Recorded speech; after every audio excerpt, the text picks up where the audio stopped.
खैरियत से होंगे। जी तो व्यूअर्स, आज मैं आप लोगों से रिव्यू करूँगी सिरप ब्रिटेनिल का। सबसे पहले अगर हम बात करें इसकी पैकिंग की, तो ये 60 ml की पैकिंग में अवेलेबल होता है। और अगर इसकी बात करें कंपोजिशन की, तो उसमें आता है टर्ब्यूटेलिन सल्फेट, जो कि एक ब्रोंकोडायलेटर है। अब ब्रोंकोडायलेटर हमने कौन सी कंडीशंस में और कौन सी फेफड़ों की बीमारियां जिनमें हम ये इस्तेमाल कर सकते हैं, जैसा कि इसकी पैकिंग पे मेंशन हुआ है, एस्थमा, ब्रोंकाइटिस और एम्फाइजीमा, इन कंडीशंस में हम यूज़ कर सकते हैं। अस्थमा में, दमा में क्या होता है, पेशेंट जब सांस लेता है तो पेशेंट सांस लेने के साथ साथ उसको सीटियाँ बजने की भी आवाज़ आती है और साथ ही साथ कफ बहुत ज़्यादा होती है। ये आमतौर पर उन लोगों में होता है जिनको डस्ट एलर्जी होती है या जो जिनका एक्सपोजर धुएं में ज़्यादा होता है। कुछ लोगों को सर्दियों में भी बहुत ज़्यादा होता है। अब अगर मैं बात करूँ ब्रोंकाइटिस की, ब्रोंकाइटिस एक ऐसी कंडीशन है जिसमें इन्फेक्शन की वजह से जो फेफड़े की नालियाँ होती हैं उनमें सोजिश हो जाती है, जिसकी वजह से पेशेंट को सांस लेने में मसला होता है और साथ ही साथ खांसी बहुत ज़्यादा होती है। लास्ट में है एम्फाइजीमा। एम्फाइजीमा में क्या होता है कि लंग्स डैमेज होने की वजह से प्रॉपर लंग्स डायलेट नहीं हो रहे होते, जिसकी वजह से पेशेंट को सांस लेने में दुश्वारी के साथ साथ खांसी होती है।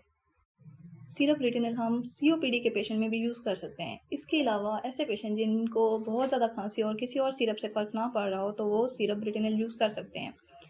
यहाँ पे एक और बात मैं आपको बताना चाहूँ कि अगर पेशेंट को बहुत ज़्यादा खांसी हो और साथ ही साथ बहुत ज़्यादा रेशा हो, तो और 21 दिन से ज़्यादा हो खांसी, और साथ ही रात को उसको पसीना भी आए और वज़न में भी कमी हो, तो उसको चाहिए कि वो जाके प्रॉपर अपना चेकअप करवाए और साथ ही साथ कोई इन्वेस्टिगेशन भी करा ले।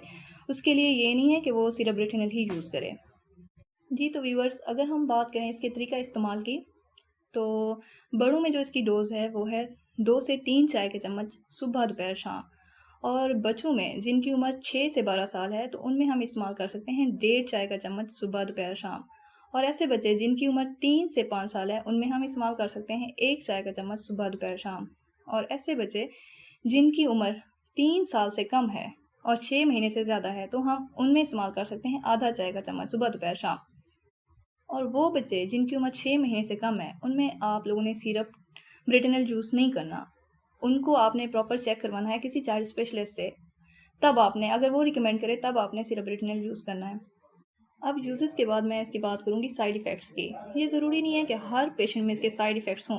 कुछ लोगों में ओवरडोज़ लेने की वजह से पेशेंट में साइड इफ़ेक्ट्स होते हैं, जिनमें सबसे कॉमन एलर्जी, रैश और सर में दर्द का होना, चक्कर आना, पसीना आना और दिल की धड़कन का तेज़ होना शामिल है। अब लास्ट में अगर मैं बात करूँ इसकी प्राइस की, तो ये बहुत ही रीज़नेबल प्राइस में मैक्सिमम आपको 55 रुपीज़ में किसी भी फार्मेसी से मिल जाएगा। ये बहुत ही इफ़ेक्टिव और बहुत ही सस्ता सिरप है। ऐसे पेशेंट जिनको बाकी सिरप यूज़ करने पे फ़र्क ना पड़ रहा हो, तो वो सिरप ब्रिटेनिल यूज़ कर सकते हैं।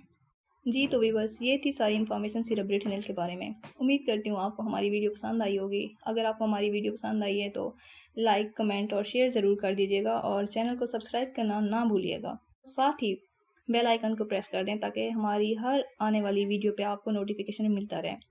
Thanks for watching. अल्लाह हाफ़िज़।